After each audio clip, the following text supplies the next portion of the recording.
thanks again for being here. Chief Hurd, thank you for coming to share your story. Please tell the families, thank you as well. This was not only a sacrifice for you to be able to come tell a very difficult story that just happened a few weeks ago, but also for the families to say yes. So from my wife and I, and from our family and from all of Oklahoma, we appreciate what you're doing and how you're handling a very, very difficult issue, and for how the families are handling this, and to continue to be able to tell the story. Thank you, sir. Let me, you had several references in your testimony as well to methamphetamine and fentanyl. You also referenced that it is the understanding that this is dominantly coming out of Mexico. Oklahoma Bureau of Narcotics has done a lot of work on this. I put some of that information into the record today as well. What are you hearing from the Oklahoma Bureau of Narcotics and from your own sources in McAlester on the source of the drugs that are coming into Oklahoma? The source of our drugs starts in Mexico, and it works its way across the border either as a drug product, or maybe as a precursor. That is, once it gets into Texas, typically for us, then it is converted into a drug or made into methamphetamine, or the fentanyl is already brought in. Typically, where I live, it comes through Dallas, Texas. The cartels, the mules carry it through Texas, through Dallas, come up 69 Highway and distribute it all, in McAlester as one place. We're between Tulsa and Dallas, and that's typically where we get it from. You've been with the department more than 2 decades. Yes. Have you seen an increase in the drugs coming into McAlester in the past few years? Definitely, sir. Like I said, 20 years ago, I worked narcotics, and we worked a lot of labs. I can tell you today that methamphetamine is cheaper today than it was 20 years ago, and the only reason for that is because it's more available. We've heard a lot in the news lately about human trafficking, labor trafficking, individuals being able to move in and out to be able to work for the cartels. Are you experiencing that anywhere in Pittsburgh County or anywhere around McAlester? The big problem that we run into is people in these communities gather together, and like I was said earlier, they don't trust the police. So they get taken advantage of by other people in that community, or not necessarily in that community, but they get taken advantage of by other people because they don't trust us. They're told that if they report a crime, the first thing we're going to do is try to deport them or arrest them for being there, and they get victimized. And we see a lot of that. We do see a lot of crime from people obviously not driving with driver's license and not being able to drive very well, and then we have accidents, and there's no insurance, and we run into a lot of that stuff, and it escalates. Okay. You talked about all of the drugs are coming into the area through Dallas. How are the dealers and individuals within the community, how are they connecting with this? Is this a cartel that you're seeing a presence of, or what are the connections here? A lot of times it is connected to the cartels, is the information that I'm getting.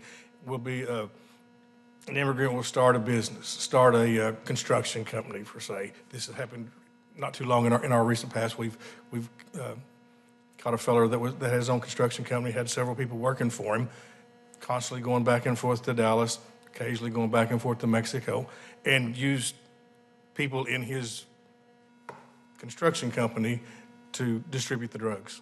Okay. Are you seeing the same thing in some of the illegal operations for growing marijuana in the state?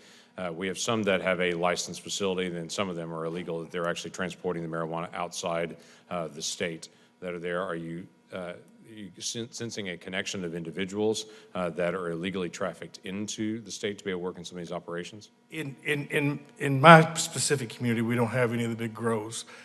I have seen those talking to OBN. I have seen, obviously, they made the news media. I have seen, the effects of that. I have seen that happen. But in my particular community, I haven't seen that, because we have lots of dispensaries and a few small grows, but they're indoor grows and mom and pop type stuff. Yeah. So I just want to make a couple of quick comments to be able to get on the record and to be able to remind everybody that's here as well. The comments that you're making are part of the congressional record and will be then pulled by staff and others that are researching what to do about this in the days ahead.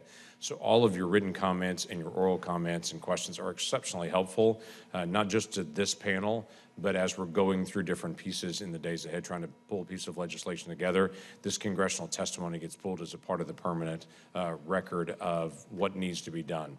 So I do appreciate any recommendations that any of you have. I know Mayor Nichols, in particular, you outlined in your oral testimony earlier some specific recommendations that you would say these are the things the federal government needs to do. One of those was dealing specifically with the issue of asylum. You had mentioned that individuals coming to be able to pursue asylum, we've got to get to judges faster. We need to have courts that are closer to the border. Why would that be? Because what's really happening, thank you, Senator. What's really happening is people are being released pending a future court date, which could be 3 to 4 to 5 years down the road. Oh, let me make it worse. Okay. If an individual crosses in Yuma, Arizona, as you know, because you've seen this process, as they cross the border, Border Patrol, and they go through the process with them of saying, where would you like to make your asylum claim to be able to go through that? They're told, for instance, if they selected New York City right now and said, I'm going to go to New York, they're released on their own recognizance to make it to New York however they want to, or connecting with other organizations.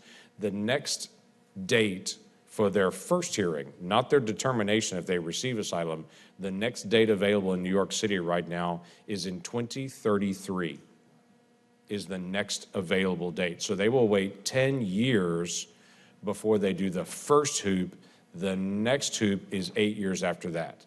So currently, an individual crossing in Yuma that says, I want to request asylum, will be 18 years before final determination. I hate to interrupt you, but it's worse than you think. That's a lot worse than I think. You know, I was just told the other day, there's 660,000 people waiting across the border when Title 42 is rescinded. They will come through within a month, and when they come through, they will be tacking on time to places like New York City. Yeah, it'll be very significant. You outlined that in 2022, 310,000 people were encountered coming across the border in the Yuma sector. Right. But I want to just reiterate with that comment, Yuma has about 100,000 people. Do I remember that correctly? That is correct. Yuma has a population of 100,000. In 1 year, they saw more than 300,000 people cross the border illegally there. So I want people to understand the scope of what you're dealing with as a challenge there. And I cannot imagine the challenge on city services and for all that's happening, individuals that are moved over to other places, to Tucson or wherever it may be, to be able to try to manage what's actually going on there. But it's incredibly significant. I also want to remind folks as well, I've had conversations with Secretary Mayorkas on the specific issue of individuals that are crossing the border and how much information we know about these individuals. Because remember, as you all know, they're processed usually within 24 to 36 hours at this point and then released in the country in their own recognizance. I've asked Secretary Mayorkas, how many of these individuals do we know their criminal history?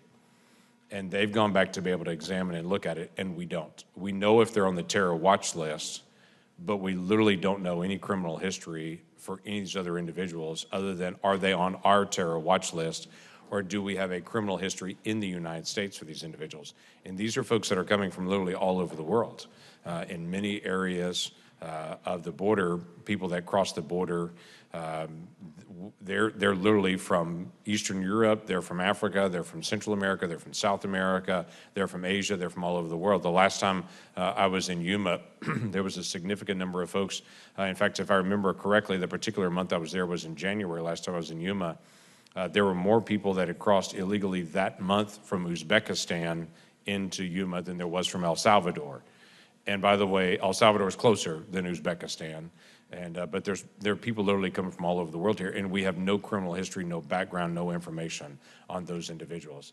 What have you seen there in Yuma as far as the people staying longer than, let's say, 48 hours? Generally, they do move through very, very fast, but we're seeing this year to date 112 different countries represented in the flow. So I don't remember how many countries there are in the world, but 112 is a very significant percentage of that.